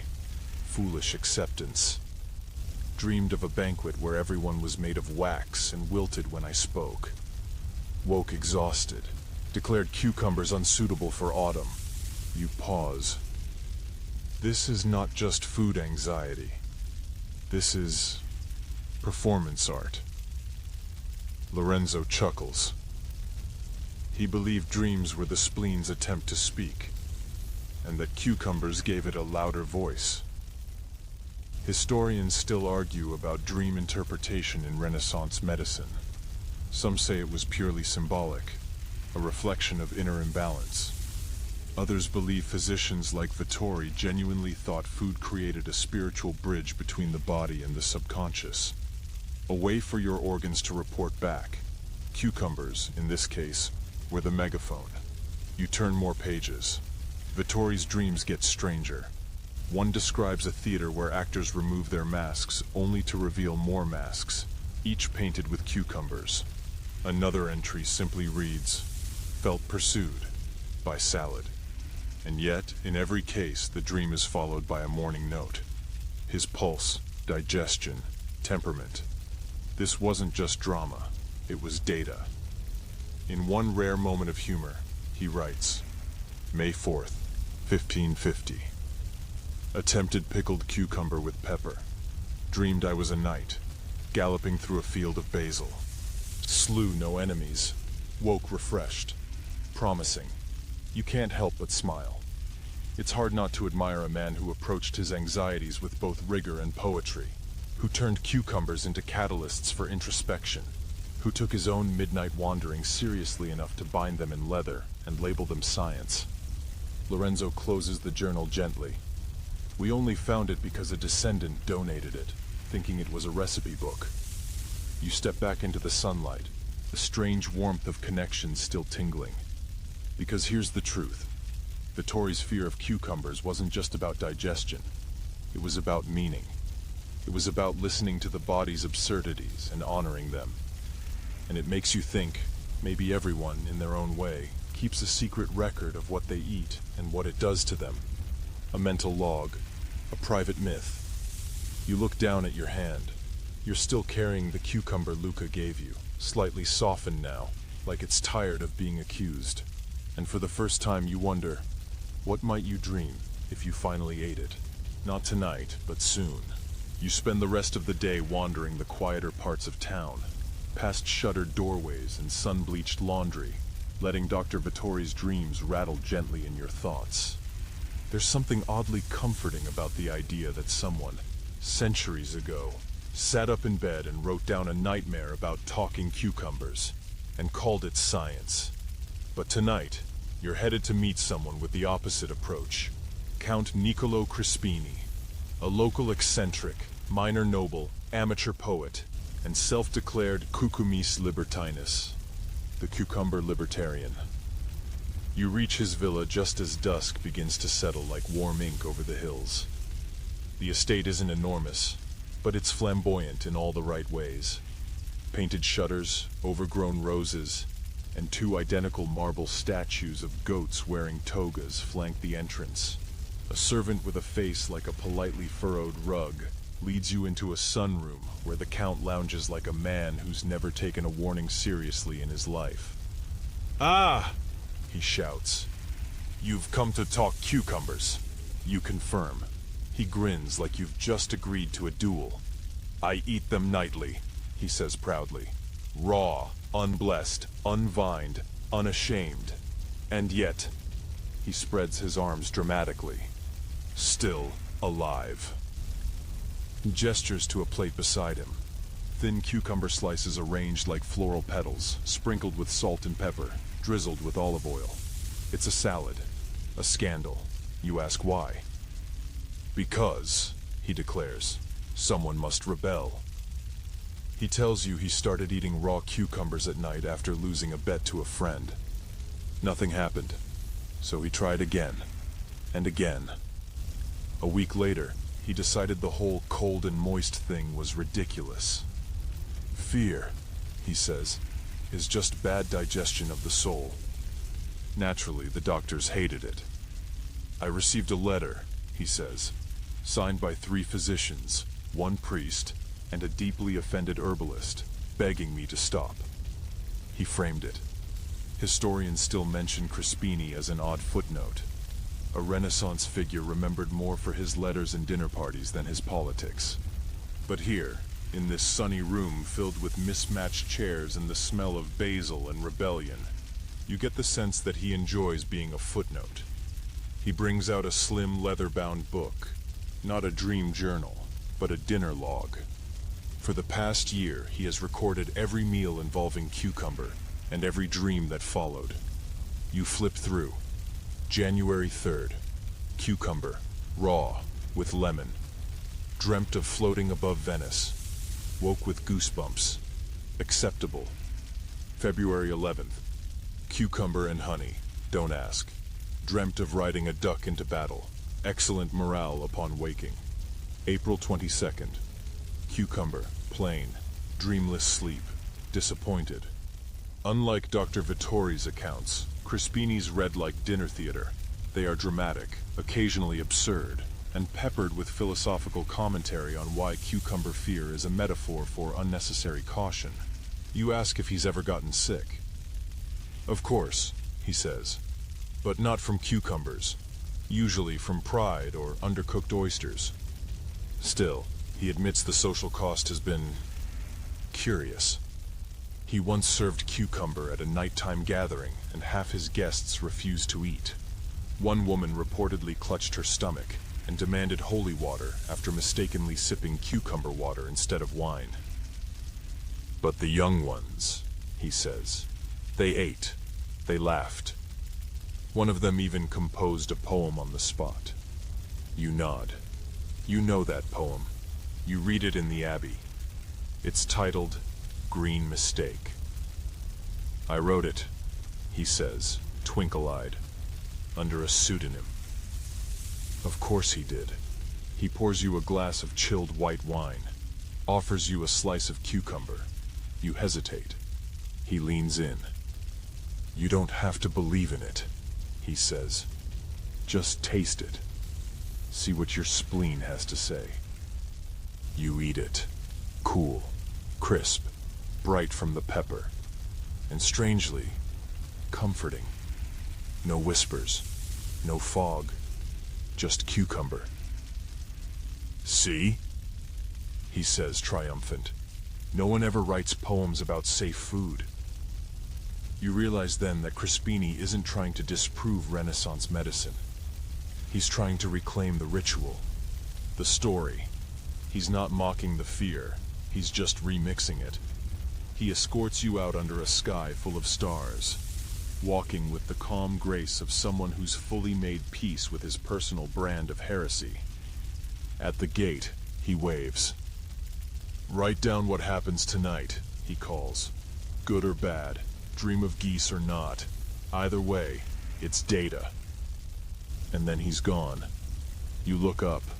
The stars have sharpened. The night smells of lavender and daring. You walk home with a cucumber slice still echoing on your tongue, wondering what kind of night your spleen has in store. Not fearful, just curious. You sleep deeply. No dreams of vines, no talking salads, no amphibious Latin or whispering rivers. Just dark, quiet rest, as though your body, having been gently dared, decided to let go of the cucumber drama, at least for a night. The next morning, you awaken with the first blush of sunlight painting stripes on the floorboards. You feel normal, stable. Even your spleen, that fussy, brooding organ of Renaissance legend, seems to be humming along in dignified silence. You stretch and smile. Then remember, today, you're visiting the herbalists. Unlike physicians, who wore robes and flung Latin around like confetti, or monks who prayed over pickles. Kitchen herbalists were practical. They were mothers, midwives, housekeepers, wise women who learned through observation, passed down recipes, and the occasional miracle involving garlic. You find your way to a communal kitchen nestled behind a bakery, where the windows sweat and the air smells of thyme and to-do lists. Inside are 3 women in linen aprons moving with the precision of clockwork and the occasional elbow bump. Pots bubble. Dried herbs hang from the rafters in tidy chaos. They don't stop what they're doing when you arrive. "You're the cucumber one of them says without turning. You confirm. A ladle points toward a stool. You sit. "You've been talking to doctors," says another. "They still blaming cucumbers for your personality?" You laugh. "Something like that." One woman, name unknown but voice like warm bread, sets a cutting board in front of you. On it, a cucumber, a knife, and a pinch of salt. "Slice," she says. "You want to learn about fear? Start at the skin." And so you do. She explains while she works. In their view, cucumbers aren't the enemy. They're just misunderstood. Too often served raw, too often blamed when eaten wrong. "You wouldn't eat raw pork and blame it for stomach pain," she says. "So why trust a cold vegetable on an empty belly in winter?" Makes sense. She gestures to the spice rack. "That's your defense. That's your magic." Cumin warms the gut. Vinegar sharpens the edge. Garlic grounds the body. Dill balances. Pepper clears fog. "You eat cucumber like a fool, you'll sleep like one," she adds. "But dress it right, it's summer in the mouth." Historians agree. In many kitchens of the time, food preparation was a mix of healthcare and quiet resistance. While male physicians wrote lectures on bodily humors, women were quietly recalibrating meals to suit seasons, symptoms, and family moods. And the cucumber? It became a subtle battleground. The herbalists tell you stories. One grandmother who refused to let her son court a girl because the girl's family served raw cucumber in spring. "Too fast, too foolish," she'd said. A midwife who buried cucumbers in warm ash for 2 days before serving them to a postpartum mother, just to take the edge off. A bride who cooked cucumbers with nutmeg and honey to please her new husband, and was later credited with balancing his temper. No one asked how he was before. You begin to realize that these women weren't rejecting the cucumber lore. They were just reinterpreting it. Not with fear, but with technique. Not with theory, but with garlic. You ask why doctors never listen to them. One woman snorts. "Because we don't write in Latin or wear enough sleeves." Another stirs a pot furiously. "And because we're right."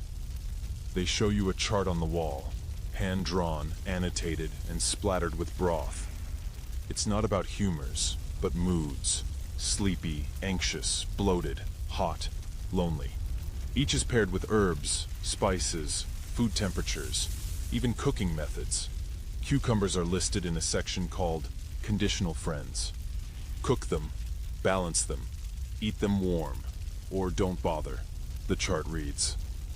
They teach you a simple recipe, cucumber braised in broth with lemon zest and cloves. "Perfect for sadness that clings to your ankles," one of them says, matter-of-factly. You taste it. It's soft, fragrant, not sad at all. You realize then that these herbalists see food not as risk, but as relationship. Every ingredient has a time and a place. Fear comes from misusing the tool, not from the tool itself. And unlike the physicians and monks, they don't try to scare you into submission. They teach you to understand the vegetable, to dress it properly, to give it the heat it needs to behave. You ask if they ever eat it raw. One of them pauses, then smirks.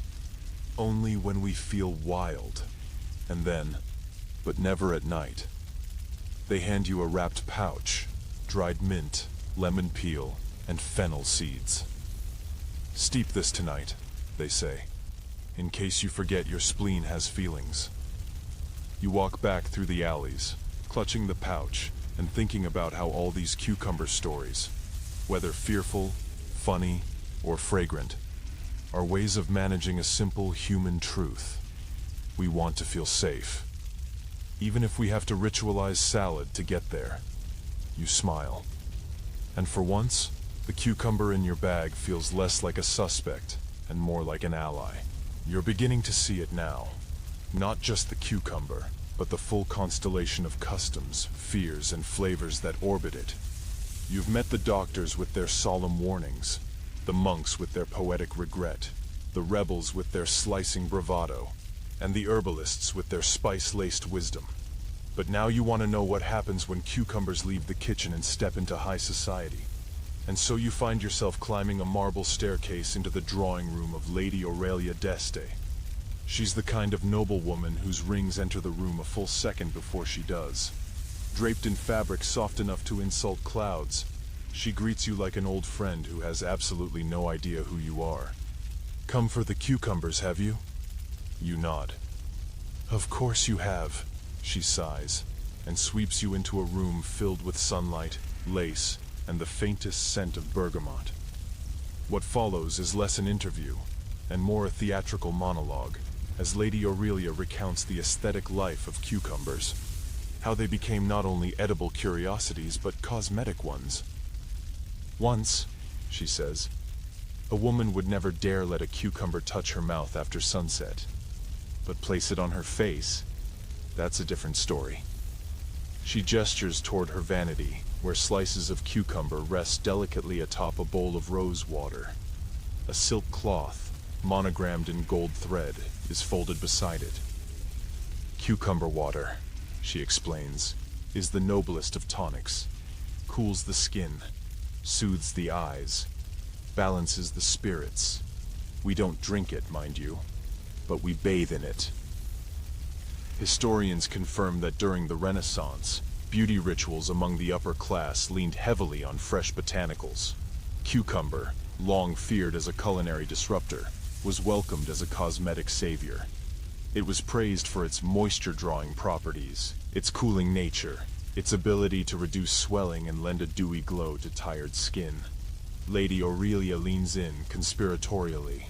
Some women even apply it to the chest, entirely unproven, of course, but if it makes them feel younger, who am I to interrupt? She waves a maid over, who silently presents you with a silver tray. On it, cucumber slices soaked in lavender-infused water. Lady Aurelia instructs you to press one to your forehead. It's cold, calming, and slightly ridiculous. She glides to her dressing table and shows you her Diario di Bellezza, a beauty journal more detailed than most military ledgers. On nearly every page are entries like, March 17th, applied cucumber compress before midday social call. Received compliments. No melancholy. April 3rd. Forgot cucumber tonic. Nose appeared slightly red. Lesson learned. April 21st. Overused. Experience chill. Balanced with saffron wine. It's cucumber as fashion. Cucumber as status. No longer a feared disruptor of humors, but a cosmetic accessory, domesticated by bowls of rosewater and silk scarves. Men, she scoffs, fear cucumbers for what they do inside. We women prefer to manage them from the outside. Much safer, far more civilized. You ask if she ever eats them. She winces delicately. Only if they're cut into polite ribbons and disguised with mint, preferably in July, around noon. She's joking. Probably. As servants bring in tea and something suspiciously green on toast, Lady Aurelia confesses that cucumber water has become a bit of a status symbol, a sign that you have time to fuss over your pores, that you're elegant enough to worry about being too warm, that you can afford a vegetable purely for its facial properties. You sip your tea. The toast, surprisingly, is delicious. The cucumber has been shaved so thin it might as well be a rumor. It's paired with lemon zest and fennel, all atop soft goat cheese. You ask if it's safe. She shrugs. It's fashionable. That's safer. And that, you realize, is the final form of the cucumber. Not a vegetable, not a threat, but a performance, a signifier. Something you present to show that you understand the rules, and know just how much to bend them without snapping. Lady Aurelia hands you a small vial of cucumber lavender water as a gift. For the journey, she says. One should always look rested, even if one dreams of frogs. You leave the villa in a haze of perfume and powdered sarcasm, feeling a little more luminous, a little more ridiculous, and strangely proud, because now you've seen it all. The cucumber in kitchens, the cucumber in dreams, the cucumber in the crosshairs of spleens and scandals alike. And now, the cucumber on cheekbones. It's a vegetable with range. The sun has started its slow descent once more, spilling soft gold down the alleys and catching the tile roofs in amber light. The town exhales. Lanterns are being trimmed. Crickets begin rehearsals. And you, armed now with doctor's notes, monkish regrets, kitchen hacks, noble beauty rituals, and one still uneaten cucumber, make your way toward a courtyard at the edge of town. You've heard whispers all day about a certain incident. A cucumber-related scandal that, for a brief moment, divided a community, made a nobleman famous, and involved a public debate, an insult, and, yes, a duel. You arrive at the garden of the Accademia della Tavola Moderata, a social club equal parts salon, supper circle, and society of enthusiastic food snobs. The courtyard is cool, shaded, and suspiciously quiet. Inside, an older gentleman sits on a marble bench beneath a fig tree, polishing his monocle. He introduces himself with a small bow. Signor Leandro, he says, chronicler of Crispini versus Bartolomeo. You sit beside him. He begins the story as though it's a bedtime tale. Once upon a midday in springtime, Count Crispini, yes, that same Crispini of libertine fame, served raw cucumber at a formal supper. And not just any cucumber. A sun-kissed, unseasoned, unapologetically raw cucumber. Among his guests, a rival nobleman, Signor Bartolomeo d'Acqua, a man of tight cuffs, looser ethics, and a deep devotion to humoral orthodoxy. When served the cucumber, Bartolomeo reportedly recoiled as if it had hissed at him. He called it reckless vegetal negligence, then refused to eat. Crispini, never one to back down from culinary dramatics, offered him not a new dish, but a new challenge. If you believe a cucumber is poison, he said, let us test it like men. Historians still argue what that meant. Signor Leandro leans closer. It meant a duel, sort of. No swords were drawn, no gloves slapped. Instead, a dual lecture was arranged. A formal debate held in the town square, complete with invited scholars, a few semi-interested friars, and a donkey named Claudia, whose presence remains unexplained. The subject: are cucumbers, especially raw and after sunset, fit for human consumption without spiritual or digestive penalty? The crowd gathered. Crispini wore a green sash. Bartolomeo wore none, perhaps to imply purity. Each made their case. Crispini cited his own dream journal, naturally, listed his perfect digestion, and referenced Galen with just enough ambiguity to sound convincing. Bartolomeo countered with scripture, taken wildly out of context, quoted 3 Renaissance physicians, one of whom had died from unripe berries, and brought up anecdotal evidence that cucumbers drew forth bile and loosened moral restraint. Then came the tasting portion. Yes, there was a tasting portion. A serving of sliced cucumbers, one raw, one pickled, one roasted, was placed before each man. Crispini consumed them all with flair. Bartolomeo, visibly sweating, declined to touch any, citing an active liver. The crowd murmured. The donkey brayed, In the end, the debate was declared a draw, primarily because the moderators couldn't agree on whether flatulence counted as medical proof. But socially, Crispini won. His cucumber rebellion became local legend. Within days, taverns began serving a dish called Il Discorso Verde, the green discourse. Cucumber slices over spiced lentils, meant to balance the heat of argument. Bartolomeo? He withdrew from public life for a while. It's said he developed a rash from emotional imbalance. He later returned to society with a new passion for figs. The whole town never quite recovered from the event. Signor Leandro stands and dusts off his robes. And so, he says, what began as salad became saga. Some say it was silly. I say it was essential. You nod. Because you're beginning to understand what's been building all along. The cucumber is a proxy. For fear. For control. For rebellion. For reason. Even for comedy. And like all good symbols, it stirs the pot. Sometimes literally. You walk through the garden as the sky slips toward purple. You imagine the debate echoing across the plaza, the crowd's laughter, the earnest speeches, the strange importance of it all. You wonder how many people in the crowd went home and sliced a cucumber that night, feeling just a little more bold, or maybe just hungry. And you smile at the absurdity and the beauty of a town that once paused everything to argue over a vegetable. You walk on, your own cucumber still tucked in your bag, and now it feels less like a question and more like a story. The streets are nearly empty now, hushed in that peculiar pre-nightfall way, when the town seems to hold its breath before slipping into darkness. You walk slowly, letting the stones underfoot guide your thoughts, cucumber still nestled in your bag like a souvenir from a peculiar pilgrimage. You've followed this vegetable through doctors' offices, monastic cells, noble parlors, and marketplaces of mild panic. And tonight, you're headed somewhere different. Not a place, but a moment. To the edge of change. You've heard that in one of the town's smaller academies, a circle of younger physicians is forming. Those not quite ready to abandon humoral theory, but bold enough to challenge it.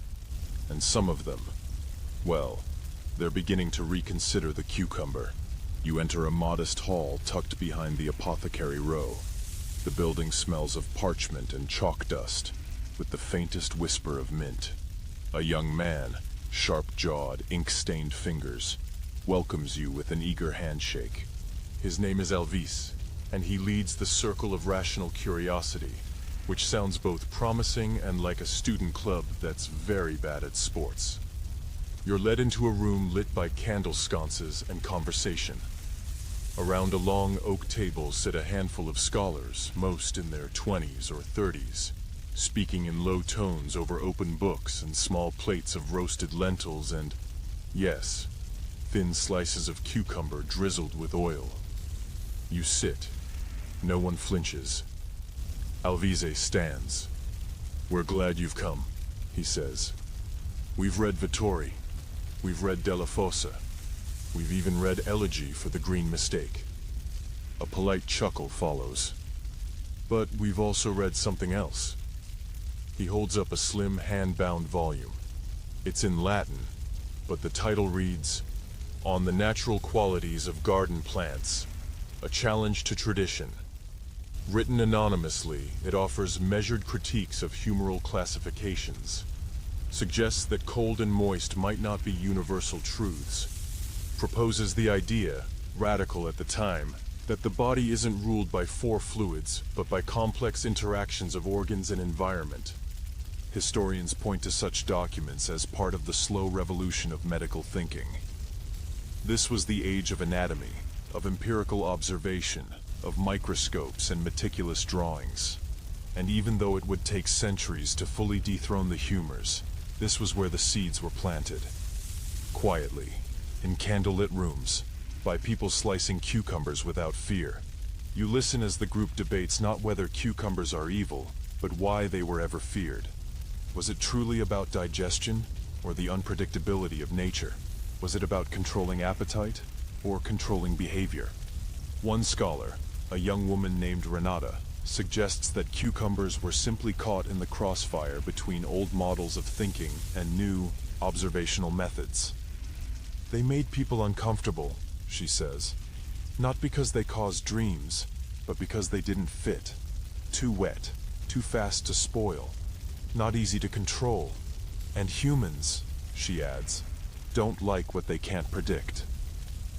Another offers that cucumber fear may have always been a kind of mirror. The dreams, the illness, the discomfort, they reflected what people brought to the table. The cucumber just gave it shape. The table goes quiet for a moment. You realize how different this is from the fear-driven warnings of doctors past. There's no panic here, just curiosity. Respect for tradition, but a willingness to challenge it. And then someone passes you a plate. On it, roasted cucumber slices with thyme, sea salt, and a drizzle of vinegar. Nothing extravagant, just enough heat to soften their edge. Enough brightness to remind you they were once feared, once forbidden. You take a bite. It tastes like the future pretending to be the past. Someone raises a glass. To careful questions, Elvise says. To thoughtful rebellion. And more softly, to not dreaming of eels. They laugh. You do too. You stay for another hour, listening, tasting, occasionally chiming in. You feel the shift happening, not just in them, but in you. The cucumber is no longer a punchline or a peril. It's a prism, a way to examine how people build meaning from mystery. When you finally leave, the streets are empty. The wind carries the scent of olive trees and soft lamp smoke, and the cucumber in your bag feels lighter somehow. Not because it's lost its story, but because you found the rest of it. The final night wraps around the town like silk, smooth and weightless. Lamps glow in doorways. Somewhere a lute plucks a gentle tune, and the streets stretch long and quiet before you.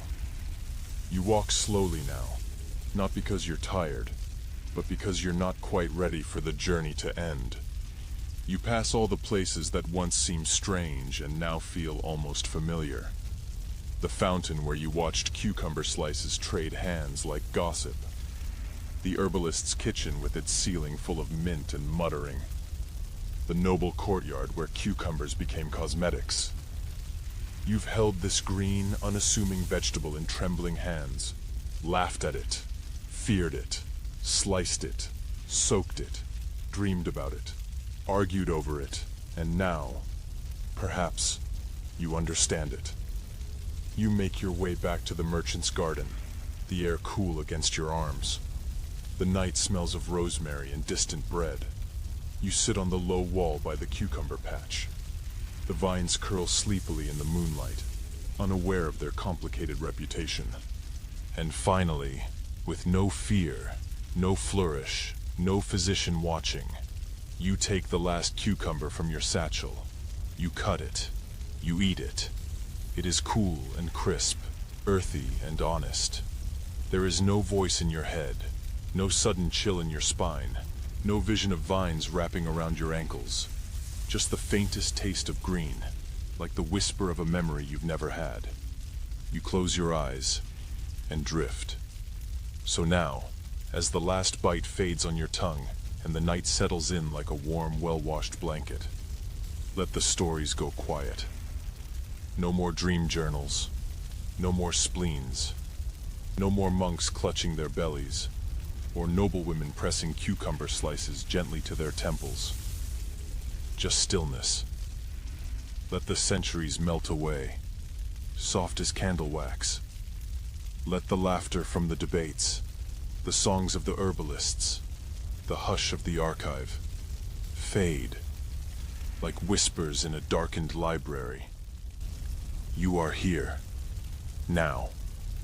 In a quiet place where cucumbers are no longer dangerous, no longer debated, just there, simple, present, entirely forgiven.